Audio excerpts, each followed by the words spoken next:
轉眼間咧，呢、個9月重陽亦都過去咗啦，8月15月餅就食完啦。而家今朝咧有啲北風吹嚟，又當堂涼快咗好多，所以心情靚靚。咁今日同大家分享另外一個話題，我喺網上咧就見到呢、個好多人都談呢個高度斷逆。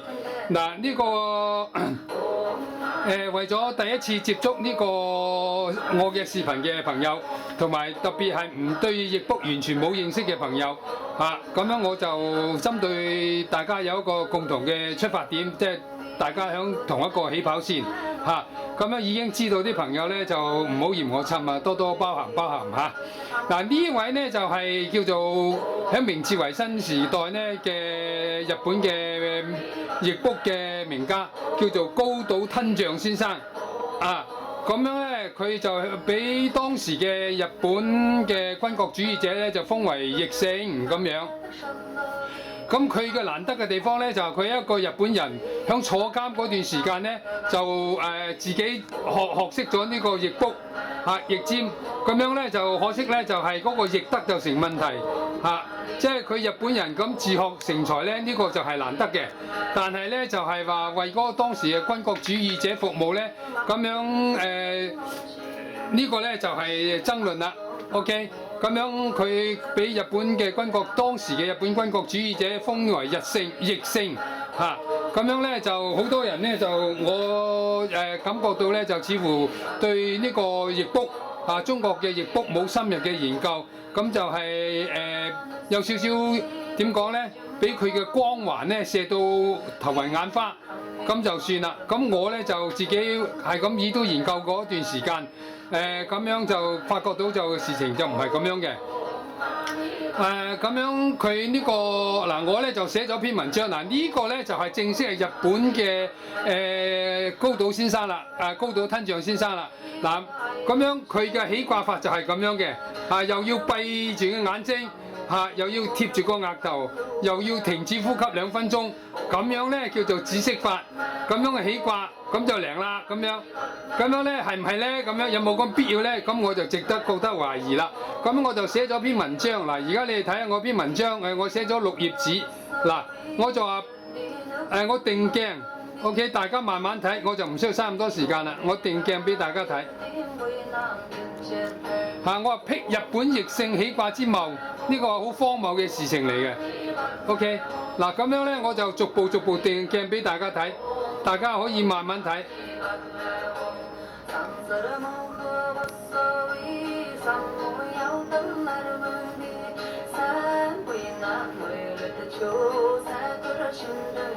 呢個第1頁，呢個第1頁，咁第2頁就喺呢度啦，我一路連住上。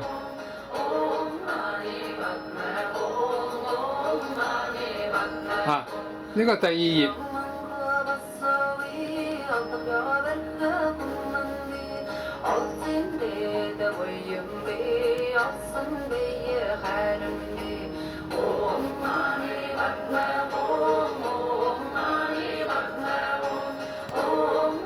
呢個第2頁，呢個第3頁。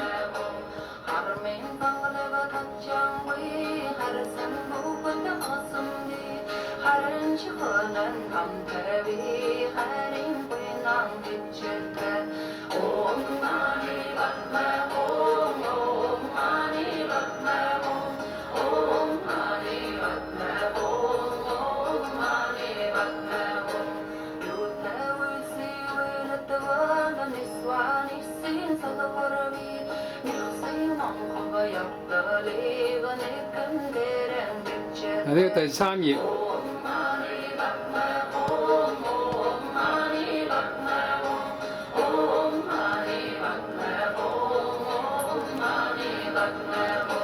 呢個第4頁。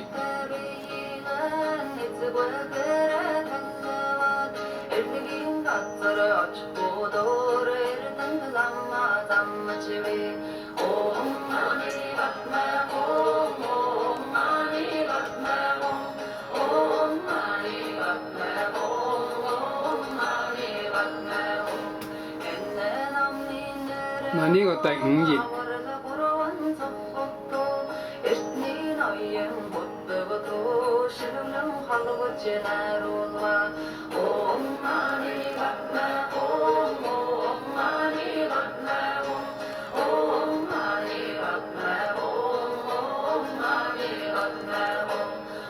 呢個第5頁。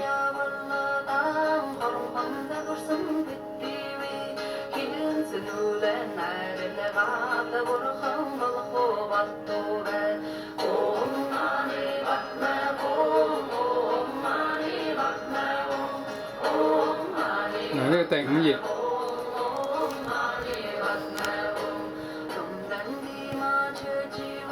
嗱，呢個第6頁。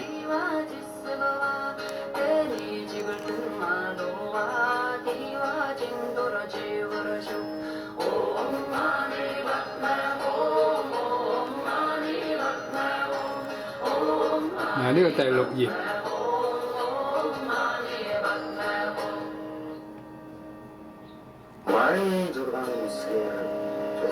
嗱，咁樣就有時間咧，大家我咧就純粹從學術上嗰度去研究嘅。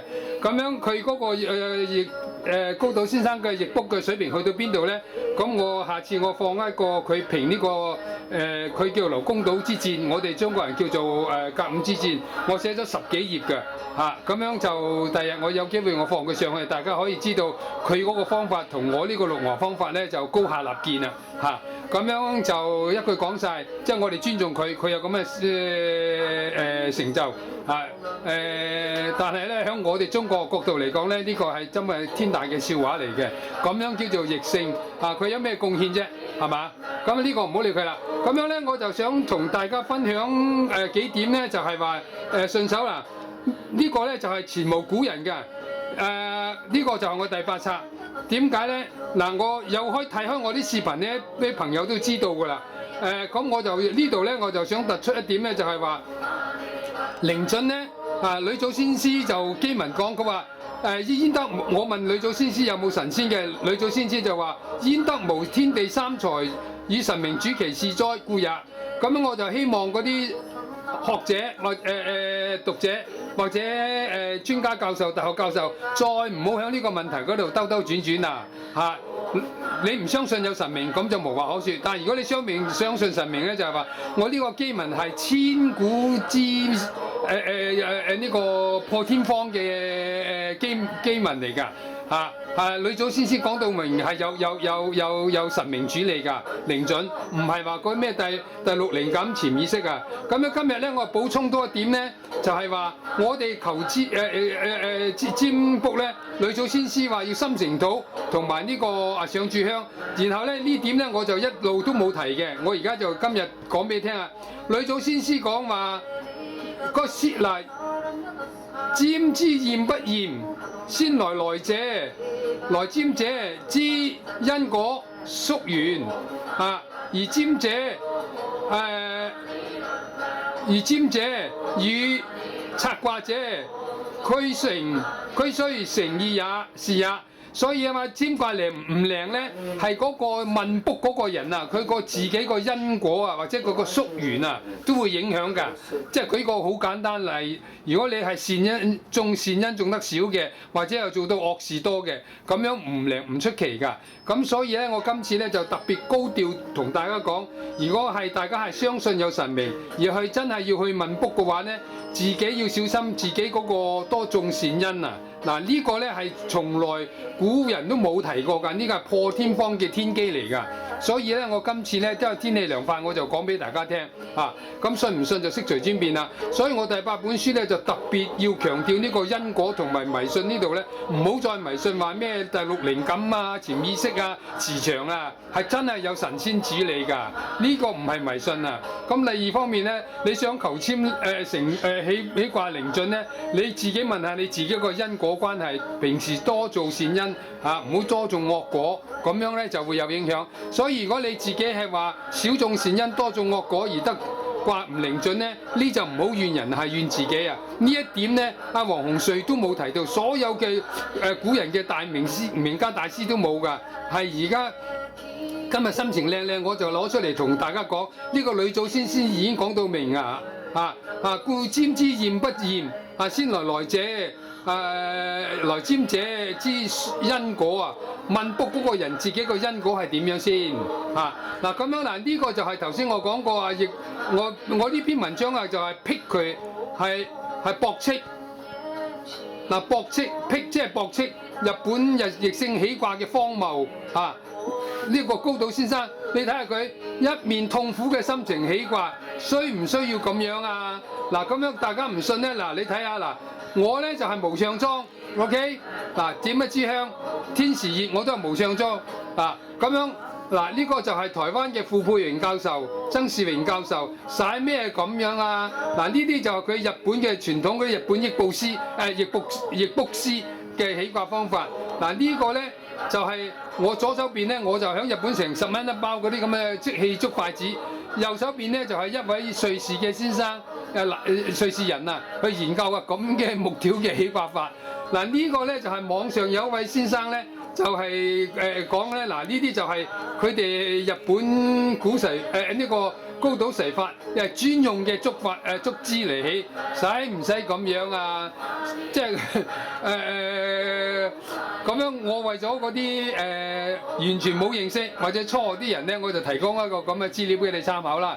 咁樣就百花齊放，百家爭鳴。你要走邊個方法就悉隨尊便啦。OK 嚇，我就做咗我一個咁嘅簡介嘅方法。嗱 OK， 我而家就推出呢個炒股速成班係 OK， 有興趣嗰啲朋友咧睇翻我前幾集就知㗎啦。咁另外咧，我而家就決定睇咗呢度咁樣都好多人搞呢啲咁嘅嘢，我覺得佢啲初學者咧會走好多冤枉路，因為我首創嗰個當時數字起卦法加埋個太極發拆卦啦，已經係完整㗎啦。所以咧我就叫佢做太極易卜。我會喺呢1-2日內咧。會推出啲資料，同埋咧會開一個呢個易卜嘅速成班啊 ，OK？易卜入門速成班係用濃縮嘅方法，係2堂就5個鐘頭搞掂㗎啦。講我啲資料我就講俾你聽，因為點解佢哋可以睇我呢本《自學六牛占》呢本書啊？如果佢係睇咗我呢本書，係上我2堂5個鐘頭濃縮嘅咧，佢就一點就明，一開就即係個竅一開就通。就唔需要傳統嗰啲上好多堂。咁我兩期啊，5個鐘頭啊，已經係差唔多去幫佢可以行到去中班㗎啦。OK， 咁啊信唔信就由你啦。呢個就係我嘅書，網上嘅書，搞笑嘅報價。嗱呢個就係你有興趣嗰啲朋友咧，特別係第一次接觸我個系統嘅朋友咧，特別有時間請你睇翻我以前嗰啲視頻，好多資料㗎啦。咁而家就係決定咗要推出呢個易卜炒股啊！而家頭先我嗰個股票我望一眼咧，今朝最高又升咗11%，而家就回落2-3個價位咁上下啦嚇。咁樣就我決定推出2個課程，一個就係用易卜炒股，另外一個就係易卜入門嘅精讀班。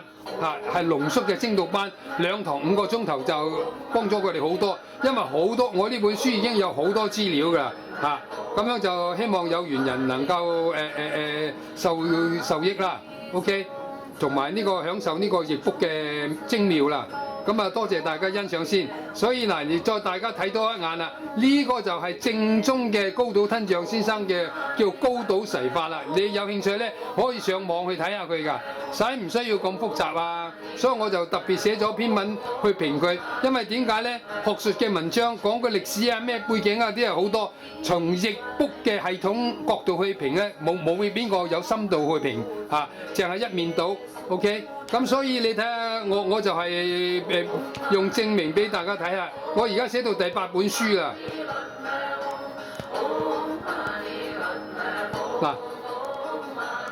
嗱，我寫到第8本書啊。OK， 都唔需要咁樣啊。咁另外咧，我都話嗱，我着無上裝啊。咁咪點啫？無上裝起卦係點啫？嗱，傅佩榮、曾士強教授。咁樣起碼係點啫？所以咧，我覺得應該有辟佢呢個駁斥佢嗰個謬誤嘅必要。所以我今日天氣涼咧，特別拍咗呢個視頻。琴日寫咗2日，寫咗呢篇文章，希望對有緣人想學嗰啲咧，就俾個多個參考意見佢。OK， 多謝大家欣賞。